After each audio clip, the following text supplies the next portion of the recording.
Salom do'stlar, sizlar bilan Sardorbek va bugungi videoda shu yil chiqqan O'rgimchak odam yangi kun filmidagi oldingi darajasidan ancha ko'tarilgan va yuqori levelga ko'tarilgan Peter Parker hamda Marvel va DC olamining kutilmagan qahramonlarini solishtiramiz. Shunday ekan, kanalga obuna bo'lib, videoga bitta like bosib qo'ying. Biz esa boshladik.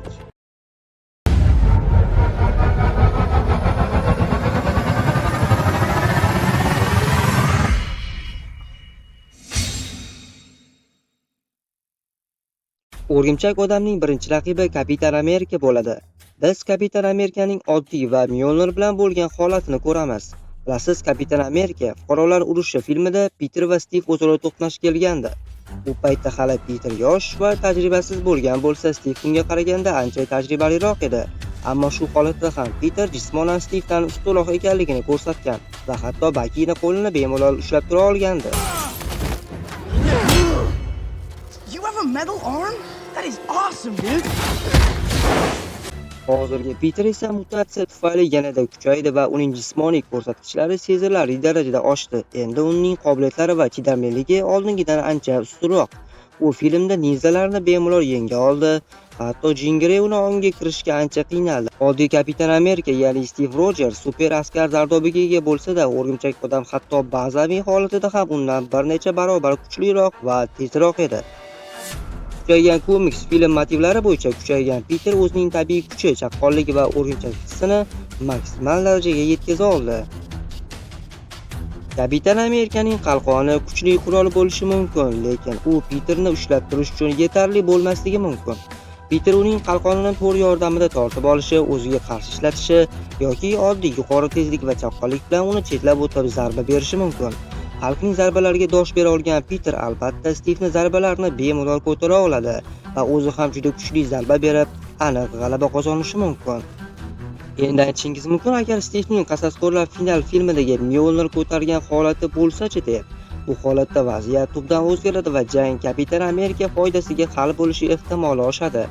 Odin afsona bo'yicha Mjolnirni ko'targan har qanday munosib shaxs Thorning barcha kuchlariga chaqmoq chaqirish, uchish, o'ta yuqori chidamlilik va ilohiy kuchga ega bo'lishi kerak. Mjolnir bilan Kapitan Amerika nafaqat jismoniy jihatdan keskin kuchayadi, balki u chaqmoq hujumlari bilan maydonni to'liq nazorat qila oladi. Peterning chaqqonligi va o'rgimchak hissi bir necha martalab chaqmoq zarbalari va doimiy hududiy portlashga qarshi uzoq turib bera olmasligi mumkin. Steve Rogers professional taktik va jangchi. Thorning kuchi bilan u Peterni masofadan ham, yaqin jangdan ham mag'lub eta oladi. Demak, umumiy jihatdan Stevni Qasasxo'rlar final holatidagi Mjolnir ko'targanini hisobga olsak, bu jang teng kurashlar ostida bo'lsa ham, oxir-oqibat Steve g'alaba qozonadi.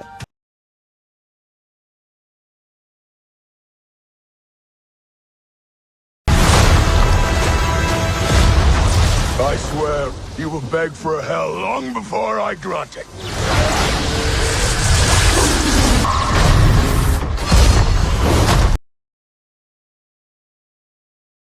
O'rgimchak odamning navbatdagi raqibi esa Tobey Maguire ijrosidagi birinchi O'rgimchak odam bo'ladi. Biz Tobey o'rgimchagining oddiy va simbiot holatini ko'rib chiqamiz. Tobey Maguirening oddiy va simbiotik versiyalarini Tom Holland o'rgimchak odami bilan solishtirsak, jang uslubi va imkoniyatlari keskin o'zgaradi. Tom Holland metrida yuqori texnologiya, ya'ni Stark gadjetlar bilan favqulodda harakatchanlikka ega bo'lsa, Tobey Peter xom jismoniy kuch, tajriba va tejamlilikka ega. Keling, har ikkala holatni ham ko'rib chiqamiz. Agar Tobey oddiy holati va Tom Hollandning klassik holatiga qarshi bo'lsa, g'olib 100% Tobey Maguire bo'ladi. Sababi oddiy kostyumda Tom texnologik ustunlikka ega emas. Tobey esa undan ko'ra ancha baquvvat. Misol uchun, u yuzlab tonnalar og'irlikdagi poyezdni to'xtatganida bunga yaqqol misol ko'rsatishimiz mumkin.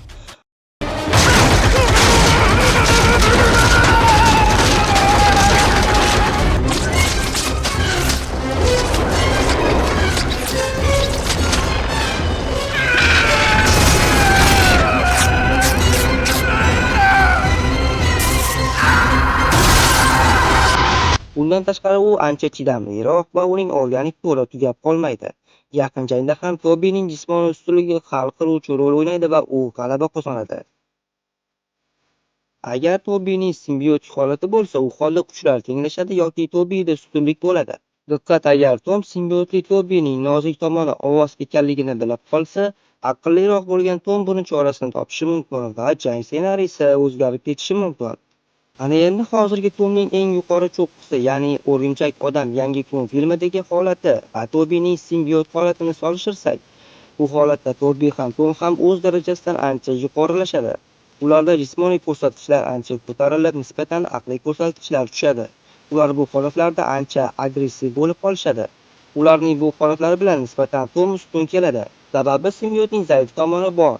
Tomda esa hozircha zaif nuqta ko'rmadik. Agar Tom hozirgi holatini bemalol boshqarishni o'rganib qolsa, bu jangda u Tobini O'rgimchak odamini yenga oladi.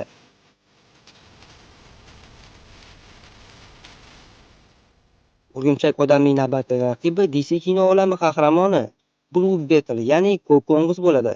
Filmda bu qo'ng'iz bosh qahramon Jaime Reyesning tanasiga joylashib, uni ko'k qo'ng'iz super qahramoniga aylantiradi. Bu o'zga sayyoralik Skarab qo'ng'izi Jaimening umurtqa pog'onasiga birikib, uning ongi va tanasi bilan mutlaq aloqa o'rnatadi. Qo'ng'iz egasini istalgan jismoniy zarba, raketalar va hatto koinot vakuumidan himoya qiluvchi o'ta mustahkam nano zirh beradi.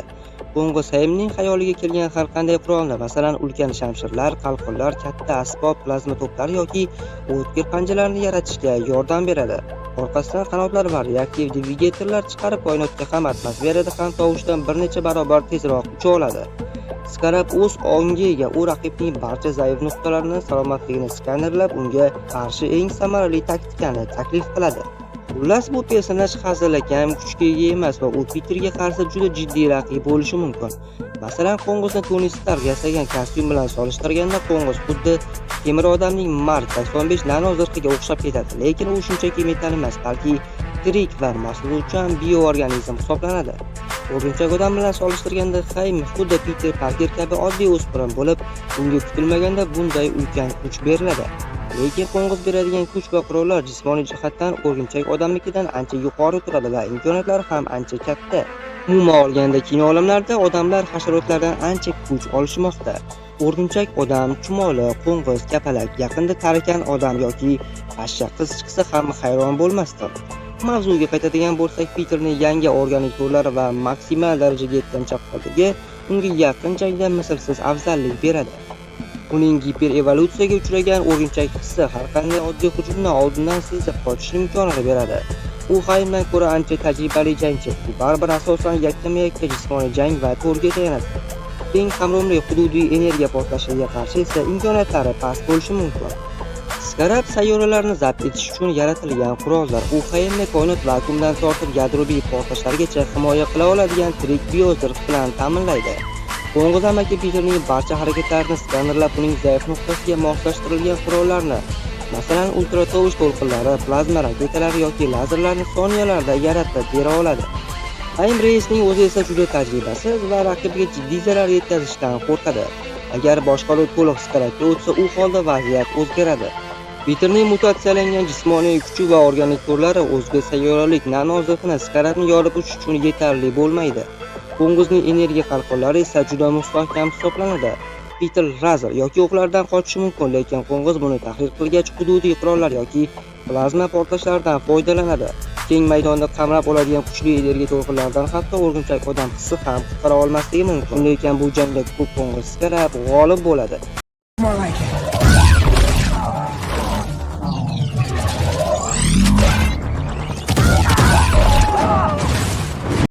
Mana azizlar, bugungi videomiz shulardan iborat edi. Agar videomiz yoqqan bo'lsa, videoga bitta like bosib, kanalga obuna bo'lib qo'ying. Bu juda muhim. Bu oy biz 40 ming obunachiga yetishimiz kerak. Agar ushbu video layklar soni 300 tadan oshsa, sizlarni katta sovrin kutmoqda. Sizlar bilan Sardor bo'ldi. Keyingi videolarda ko'rishguncha azizlar.